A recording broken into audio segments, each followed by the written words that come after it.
പ്രിയമുള്ളവരെ, നമ്മുടെ ചർച്ച ചെയ്യുന്നു വാരഫലം. ഈ ആഴ്ച നാം ചർച്ച ചെയ്യുന്നത് 2025 സെപ്റ്റംബർ 3-ാം തീയതി മുതൽ 9-ാം തീയതി വരെയുള്ള, അതായത് 1201 ചിങ്ങമാസം 18-ാം തീയതി മുതൽ 24-ാം തീയതി വരെയുള്ള, ബുധനാഴ്ച മുതൽ ചൊവ്വാഴ്ച വരെയുള്ള ശുഭാശുഭ ഫലങ്ങളാണ്. ഇവിടെ സെപ്റ്റംബർ 3 മുതൽ 9 വരെയുള്ള ദിനങ്ങളിൽ വളരെയധികം പ്രാധാന്യം നാം കൽപ്പിക്കേണ്ട ദിനങ്ങൾ വരുന്നുണ്ട്. സെപ്റ്റംബർ 4-ാം തീയതി ഉത്രാടം നക്ഷത്രമാണ്. തിരുവോണത്തിന് തലേന്നാലുള്ള ഉത്രാടപ്പാച്ചൽ. അത് കഴിഞ്ഞ് 5-ാം തീയതി തിരുവോണമാണ്. അതും കഴിഞ്ഞ് 7-ാം തീയതി ശ്രീനാരായണ ഗുരുവിൻ്റെ ജയന്തിയാണ്, ചതയൻ നക്ഷത്രമാണ്. അന്ന് തന്നെ സെപ്റ്റംബർ 7-ാം തീയതിയും 8-ാം തീയതിയും രാത്രി പൂർണ്ണ ചന്ദ്രഗ്രഹണം നടക്കുന്നുണ്ട്. ഇങ്ങനെ ധാരാളം സവിശേഷതകൾ ഈ വാരം എൻ്റെ പ്രേക്ഷകരുടെ മുന്നിലുണ്ട്. അങ്ങനെ മഹത്തരമായ ഓണമൊക്കെ ആഘോഷിച്ച്, നൊസ്റ്റാൾജിയാണ് ഓണം, ഒരു വികാരമാണ് മലയാളിക്ക്. ലോകത്തിൻ്റെ എല്ലാ ഭാഗത്തിൽ നിന്നും ജനങ്ങൾ കേരളത്തിലേക്ക് ഓണം ആഘോഷിക്കുവാൻ ഒഴുകിയെത്തിക്കൊണ്ടിരിക്കുകയാണ്. അത്രയധികം ഒരു നൊസ്റ്റാൾജിയ മലയാളിക്ക് തിരുവോണമായാലും, അപ്രകാരം തന്നെ വിഷു ഏപ്രിൽ മാസത്തെ വിഷുക്കാലമായാലും മനസ്സിൻ്റെ ഉള്ളിൽ ആ ഗൃഹാതുരത്വമുണ്ട്. അതവർ പ്രകടിപ്പിക്കുന്നു. എത്തിച്ചേരാത്തവർ എന്ന് വിദേശത്ത് എവിടെയായാലും, ലോകത്തിൻ്റെ ഓരോ മുക്കിലും മൂലയിലും, എന്തിന് ജപ്പാനിലും ചൈനയിലും ഇന്നും ഓണവും അപ്രകാരമുള്ള മറ്റ് ആഘോഷങ്ങളുമുണ്ട്. കേരളത്തിന് വെളിയിൽ പലപ്പോഴും ഹോളിയും ദീപാവലിയും മഹാ ഉത്സവങ്ങളാണ്. പക്ഷെ മലയാളിക്ക് ഏറ്റവും പ്രധാനപ്പെട്ട ദിനങ്ങളാണ് ഇതൊക്കെ. ഇന്ന് മലയാളി മറ്റ് ഉത്തരേന്ത്യൻ സംസ്ഥാനങ്ങളിലെ എല്ലാം ഇവിടെ വർണ്ണാഭമായി ആഘോഷിക്കുന്നു. വിനായക ചതുർത്ഥി ഇത്തവണ കേരളത്തിൽ വളരെയധികം അതിഗംഭീരമായി ആഘോഷിച്ചു. അപ്രകാരം ഹോളിയും ആഘോഷിച്ചു വരുന്നു. എന്തിന് വിദേശികളുടെ വാലന്റൈൻ ഡേ ഫെബ്രുവരി മാസത്തെ ആ ദിനം പോലും യുവാക്കൾ അതിഗംഭീരമായി കൊച്ചിയിലുമൊക്കെ ആഘോഷിക്കുന്നുണ്ട്. ഏതായാലും വാരഫലത്തിലേക്ക് എല്ലാ പ്രിയപ്പെട്ട പ്രേക്ഷകർക്കും സുസ്വാഗതം. നാം ചർച്ച ചെയ്യുന്നത് മേടൻ രാശി മുതൽ മീനം വരെയുള്ള 12 രാശിക്കാരുടെ ഈ ഒരു വാരഫലത്തെ ശുഭാശുഭ ഫലങ്ങളാണ്.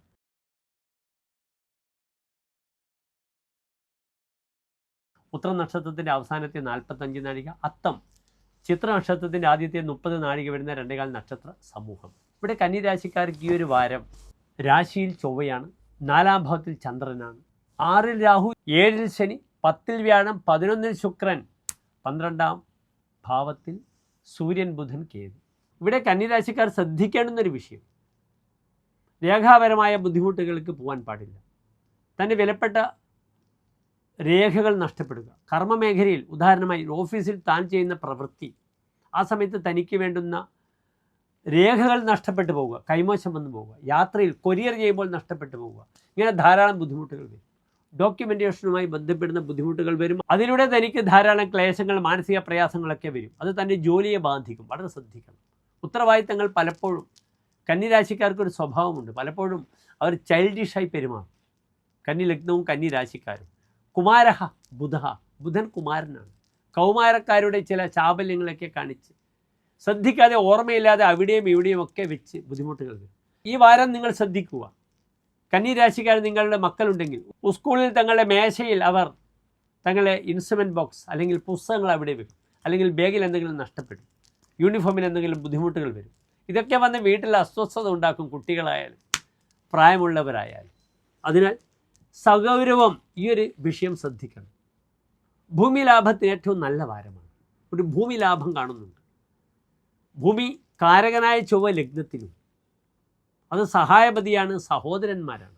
4-ൽ ചന്ദ്രൻ, 4-ാം ഭാവാധിപൻ, 10-ാം ഭാവത്തിൽ ഭൂമിപതി. അതിനാൽ ഭൂമി ലാഭം അല്ലെങ്കിൽ ചില രജിസ്ട്രേഷൻ, പാർട്ടീഷനുമായി ബന്ധപ്പെടുന്ന വിഷയത്തിൽ കലഹമില്ലാതെ മുന്നോട്ട് നയിക്കുവാൻ കന്നിരാശിക്കാർക്ക് കഴിയും. അസമയത്തുള്ള യാത്ര വേണ്ട. രാത്രി യാത്ര വളരെ ശ്രദ്ധിക്കുക. അപ്രകാരം തന്നെ ഭാഗ്യാധിപനായ ശുക്രൻ എവിടെ നിൽക്കുന്നുണ്ട്? 11-ാം ഭാവത്തിൽ നിന്നുകൊണ്ട് 5-ാം ഭാവത്തിലേക്ക് നോക്കുന്നു. സന്താന വിഷയത്തിലേക്ക് വളരെ നല്ലതാണ്. സന്താന ശ്രേയസ്, സന്താനങ്ങളുടെ ഗുണം, അവരുടെ വിവാഹാദി വിഷയങ്ങൾക്കൊക്കെ തീരുമാനങ്ങൾ ഉണ്ടാവുക.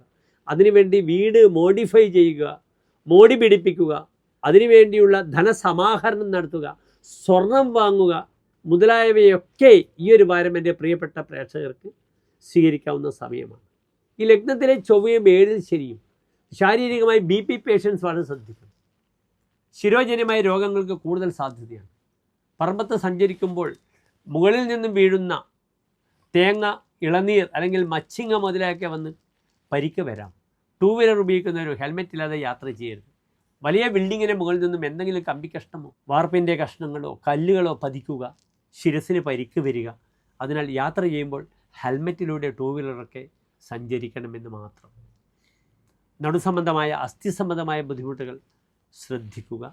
ത്വക്ക് രോഗങ്ങൾ വല്ലാതെ നമ്മെ ബുദ്ധിമുട്ടിപ്പിക്കുന്ന ഒരു സമയമാണ്. ഏതായാലും ഒരു അധിയോഗമുണ്ട്. ചില ഉത്തരവാദിത്തങ്ങൾ തനിക്ക് വരും.